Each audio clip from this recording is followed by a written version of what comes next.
So my question to you was just in comparison to how you were operating before, do you find that working with the Kangen Water is easier to maintenance or more difficult? Yeah, it's a much easier maintenance compared to having to use any pesticides. Right. The Department of Agriculture requires us to log everything that we spray.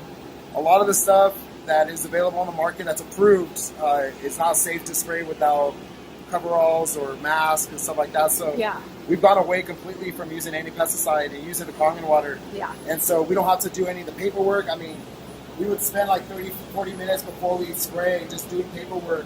And then we have to gear up to mix the whole solution. Oh, shit. And then we would have to gear up even more stuff to spray it. So it's now that we can just bypass all of that and we can go in a room, like normally I would have to kick people out if they're working in here when I'm spraying. Oh, right. Now, like I have people leaving and I'm spraying right next to them, you know, Yeah. like Anne was over there pruning and I'm spraying right next to her, you know, and getting it all on my face. Yeah. And it's hands down like the cheapest and probably the safest way to go for pesticide.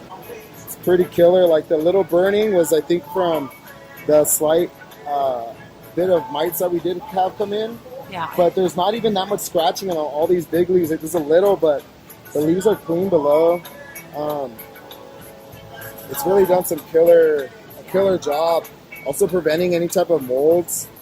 Going into the fall here, there could get a lot of bud rot. So like ensuring that we're spraying that will also prevent any type, because sometimes the buds get really big. It's usually systemic, where you'll have the fungus within there's certain types, there's botrytis, there's different ones that the fungus will be inside, and the main colas would rot from the inside out.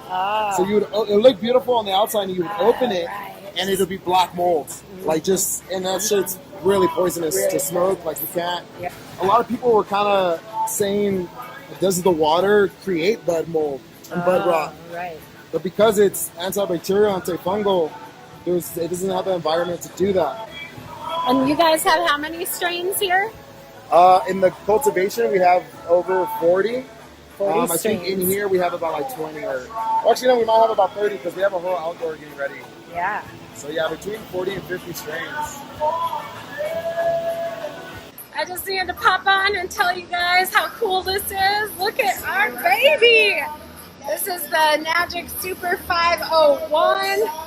Look at the epic setup they've got going on. They've got all the tanks, all the tubs, the 2.5, the 11.0.